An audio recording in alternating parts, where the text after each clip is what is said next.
So you've probably heard the jokes like, I just don't have a metabolism, never got one. It ain't for me.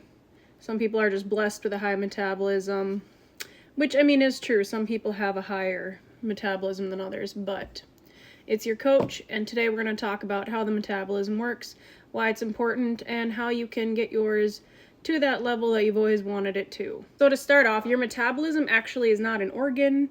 It's not something that you find in the body. You can't just search it out and see it on any sort of anatomy scan. It's literally a chemical process that happens within. And it's 2 steps, actually. The first is the actual breakdown of food for energy, and the second one is how that energy is used and burned. The 2 steps are catabolism and anabolism. First one is where you take your macros and you break them down. Anabolism, you're turning that into energy.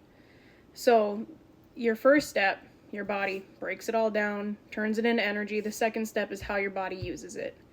So you do have a metabolism, even if you feel like yours is low, like it's non-existent, you have one, otherwise you wouldn't be alive. It's how you breathe, how your blood circulates, how your body rebuilds cells. It's very important. Everyone has one. They all just function a little differently. So there are things that will affect your metabolism. One, your basal metabolic rate, which is just the standard it takes for average everyday energy you use, like to keep you alive, breathing, circulating, digesting food, all that kind of stuff will all be your basal metabolic rate. In order to raise this and lower this is the next things we're going to talk about. So things that'll speed up and slow down your metabolism, your food intake, sleep, stress levels, muscle mass, age. There's a ton of factors that go into how your metabolism works. And it all starts like in your brain, okay? It's all in your brain. And you can learn to control it. You can raise your metabolism on your own just by doing different things. One, you need to eat correctly and you need to eat more than you think you do, which is why calorie restriction does not work for weight loss. Because you might see weight loss in that initial restricting because of the normal thing you hear of calories in, calories out. You burn more calories than you take in a day, you lose weight, right? That only works for so long because if you are not fixing the problem at hand, which could be emotional eating, a medical situation, like I have hypothyroidism and PCOS. So my metabolism was low. It was low, and I had to learn to raise it up. So if you start eating correctly and you start eating high protein, good nutrients, this sends signals to your brain saying, okay, we can actually start building muscle. And muscle is expensive tissue, as we've covered. It is full of nutrients, protein, everything you need to survive. The moment that your body is calorically in a deficit, the first thing it starts doing is stripping the muscles. It will leave the fat and it will take the muscles. It is so rude. Okay, so you're eating a good amount of protein, you're eating nutrient-dense food, your body is getting signaled that it can start building muscle. So from here, we can move on to getting a lot of sleep. You need a lot of sleep, okay? You need 8 to 10 hours a night, okay? And I know that sounds like a lot, but if you get a little, in order to raise your metabolism, you really need to get a little selfish. Like you have to be. You have to prioritize your sleep. You have to prioritize your food. You can't compromise on a lot because your metabolism immediately will shift back into lowering and storing. Your stress levels, and I know this one is silly because it's like, you're probably sitting there like, girl, what am I supposed to just not be stressed? Well, lower it. Because stress is the cortisol hormone, and that is your fight or flight. And so if you're constantly in fight or flight, your body is going to constantly feel the need to prepare for battle, okay? And the first thing your body will do to prepare for battle is start storing like you wouldn't believe, because they don't know your body can't tell what's coming. All it knows is it is getting this signal that you might either need to run or you might need to protect yourself. So if you can do things like, and the iconic things you hear for lowering stress might not work for you. Like, yoga might not work, or it might work. It didn't work for me. Meditating, you don't have to sit with your legs crossed, and in a dark room, whatever. Just take 5 minutes to yourself and separate yourself from everyone around you, lower the stimulus level, and focus. Maybe do some box breathing. That all is considered meditation. For me, it's strength training. I hate yoga. I can't stand yoga. I've done yoga. Don't love it. Okay. Lifting heavy weights and getting in that rhythm of doing reps, that actually helps me lower my own cortisol levels. Listening to certain music, for me, stand-up comedy will help lower my cortisol levels. People tend to lose muscle as they age. This will slow down your metabolism big time.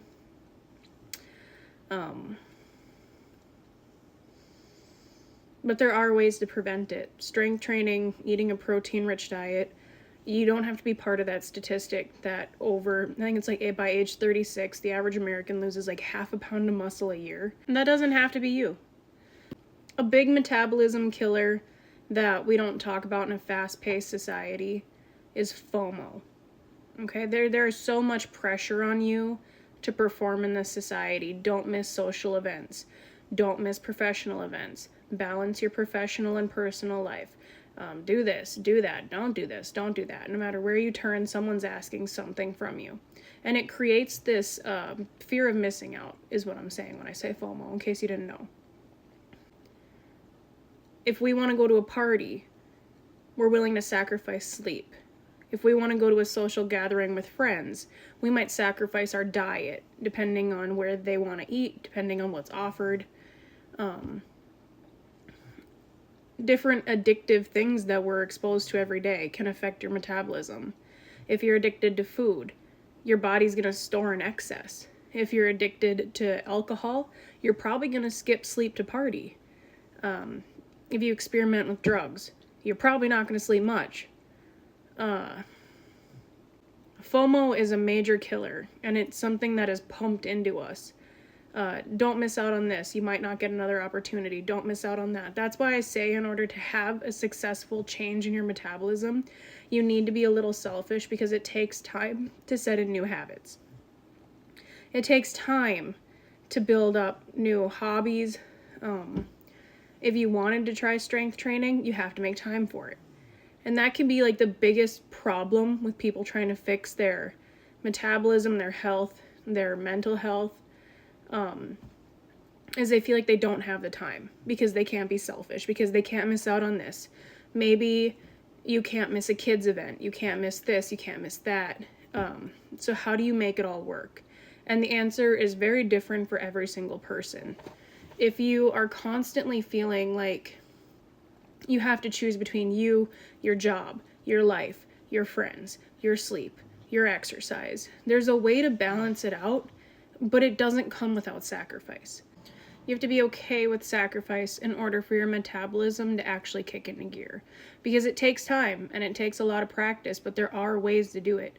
So if you're feeling like you don't have a metabolism, you do. It's there. It's just slow. And it's just waiting for commands. That's all it is. It's just a chemical breakdown and an energy processing unit. That is it. That is all it is. It's not an organ. It's just in your brain. That's all it is. It's a chemical breakdown of food turned to energy and how that energy is used or stored. And the more that you give into your metabolism, the more you're going to get out of it. Okay? So be okay with being selfish. Be okay with telling people, I'm not available. I need to sleep. Because you think that you're going to start being depressed if you miss out on things. But truth is, the more respect you give yourself, the more you're going to feel respected. And that really makes a difference in your life. And if you sacrifice a party for a gym session, you're giving yourself an opportunity to meet new people. You can still have a social situation in a gym setting. It's not the end of the world. So build muscle, sleep, eat. Don't be afraid to eat. Eat nutritious food. Don't be afraid to separate yourself from stressful situations. Don't be afraid to maintain good health at an older age. If you're a woman, you might have a lower metabolism just because we're biologically made to have a little bit of more fat storage. It is what it is. I mean, I'm especially experiencing that with this pregnancy. You know, I still work out, I still eat healthy, but I am gaining weight. It is what we are biologically made to do. So don't get discouraged if you're 2 weeks in and you're like, I don't know why this hasn't worked yet. Your systems are loading. They're building. They're working. So be selfish. Don't apologize for it. And then you'll realize that I'm right. And you'll live your best life, and that's all I want for you. So let me know how it goes. If you have questions, reach out. I'm here for you. Everyone deserves good health. I'll see you later.